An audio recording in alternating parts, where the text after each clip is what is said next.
As agricultural settlements expanded in the ancient Near East, economic complexity began to exceed biological memory.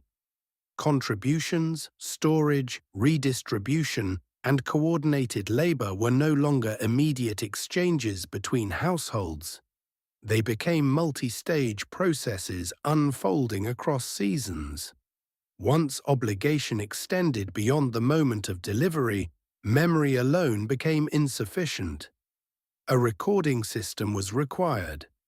The earliest solution was material accounting. Before coins, before banks, belief ruled the world. By the 9th millennium BCE, communities in regions surrounding Mesopotamia were using small clay counters in standardized geometric forms. Each form corresponded to defined quantities within managed systems of storage and allocation.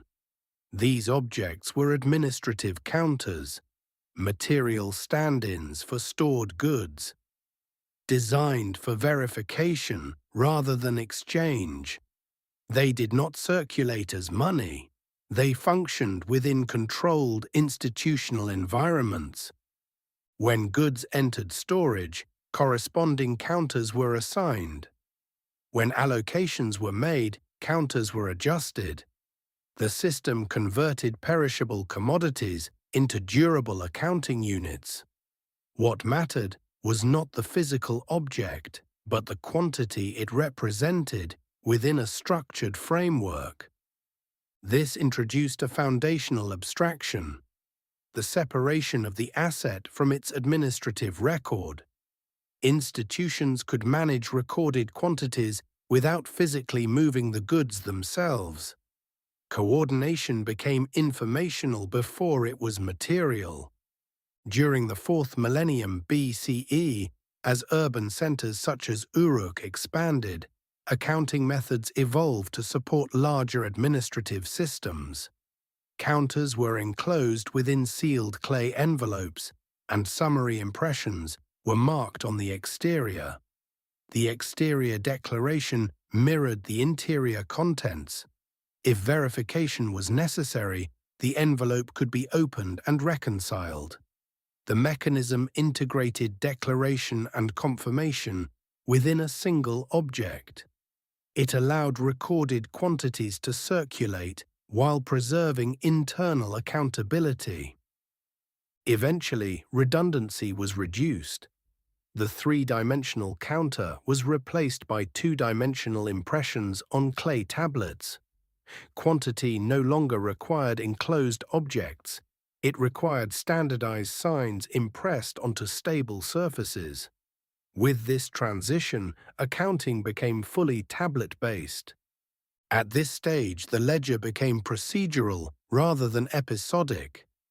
The earliest surviving tablets from late 4th millennium BCE Mesopotamia consist almost entirely of numerical entries and commodity designations.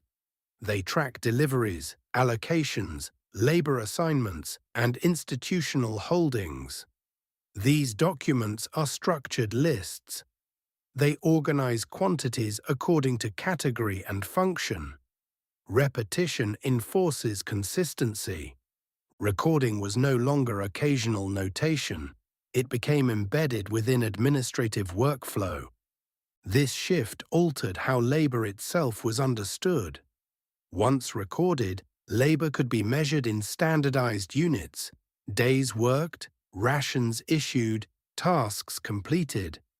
The identity of the worker often mattered less within the tablet than the quantity of labor credited and the allocation issued.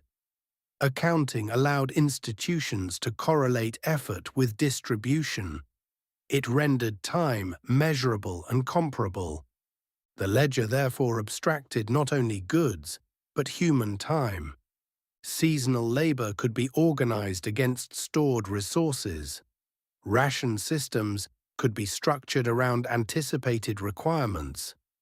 Irrigation maintenance, construction, and agricultural coordination depended on the ability to distribute effort across defined intervals. Recording stabilized that distribution. The emergence of scribal roles reflects the growing complexity of this system. Recording required training. Signs had to be executed consistently. Entries had to follow recognized formats. Tablets had to be stored in ways that allowed retrieval. Information did not pass directly from field to archive. It was translated by administrators who converted physical events into standardized entries. This translation imposed simplification. Variation in harvest quality, differences in livestock condition, irregularities in output, these were reduced to measurable units. The system required comparability. To achieve that comparability, experiential detail was compressed into stable categories. Precision in counting increased, even as sensory detail was excluded. Recording transitioned authority from the personal to the procedural. Once quantities were preserved in durable form, verification depended less on memory and more on the integrity of the archive. Claims could be reconciled against entries. Allocations could be compared to registrations. Discrepancies became visible, yet as the value of the record increased, so did the incentive to manipulate it. The transition to written tablets introduced a new category of risk: alteration of the record itself. In oral systems, deception required persuading multiple witnesses. In written systems, a single altered entry could reshape obligation. Administrative practice responded to this vulnerability. Seals were applied to tablets to indicate authorship and responsibility. In later Mesopotamian legal practice, important documents were sometimes enclosed within a second layer of clay, creating what modern scholars call an envelope tablet. The inner text was sealed within an outer shell, bearing duplicate impressions. To alter the interior, the exterior had to be broken. Such breakage was visible and consequential. This method did not eliminate fraud, but it increased the cost of undetected alteration. The reliability of the ledger rested not only on the honesty of officials, but on the material difficulty of tampering. Witnessing, sealing, and enclosure formed part of a broader protocol of verification. Recording was a controlled act embedded within formal procedure. Tablet-based accounting also introduced material constraints. Clay is durable but heavy. Large institutional estates generated significant numbers of tablets. Archives required physical space. Retrieving information required manual handling, sorting, and comparison.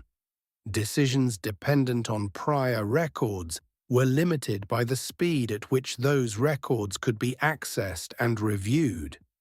The physical form of the archive influenced the tempo of administration. This constraint encouraged structural organization. Tablets were grouped according to commodity, period, or responsible official. Some archives included summary tablets that consolidated earlier entries. Detailed records remained at one level. Aggregated totals appeared at another. The system developed layers of visibility. Those with access to consolidated records could observe broader patterns across time, while local administrators managed specific entries. Administrative knowledge was structured hierarchically.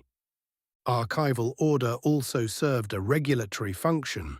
Tablets were arranged deliberately. When a sequence was incomplete, the absence could be recognized. A missing record left material evidence. Unlike forgotten obligations in an oral system, the disappearance of a tablet required explanation. The archive made absence visible. The ledger also introduced permanence, but not all records were permanent.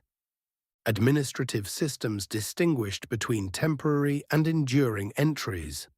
Some tablets, particularly those used for daily calculations or intermediate accounting, were not fired and could be recycled by reworking the clay.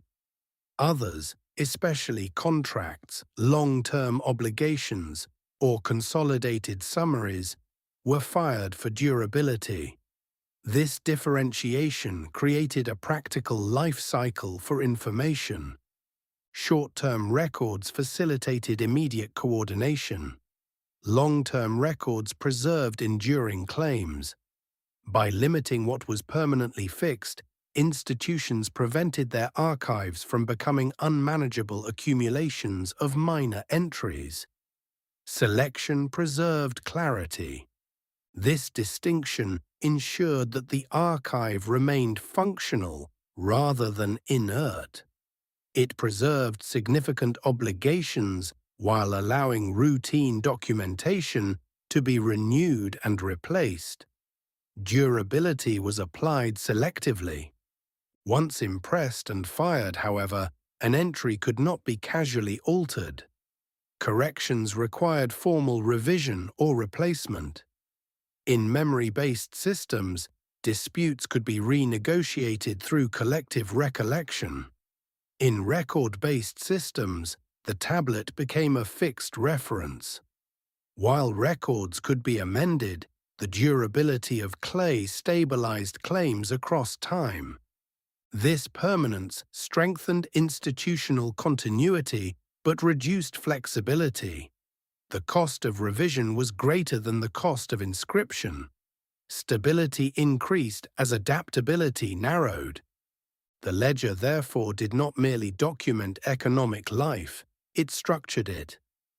By converting goods and labor into recorded quantities, it detached coordination from immediate presence. A tablet could confirm an allocation without the issuer being present. An archive could preserve administrative continuity beyond individual lifespans. Oversight became possible because past entries remained accessible. Control over recording became structurally significant. Those who maintained the archive defined, recognized obligation. Governance increasingly relied on documented quantity rather than verbal claim. The first ledger was not a single object, but an integrated system. Quantification, registration, verification, preservation, ordered storage, and selective permanence. It transformed memory into infrastructure. It enabled redistributive economies to coordinate large populations across seasons. It created a consolidated institutional view of resources that no individual could hold in mind alone. Before metal standardized exchange, before paper formalized credit, before digital systems encoded value electronically, communities had already established the underlying principle. Durable record enables durable authority. In the next episode, we will examine how debt operated within these recorded systems, and how obligation, once preserved in administrative form, extended beyond allocation into enforceable hierarchy, with additional commentary on how recorded debt formalized long-term claims within early institutional economies.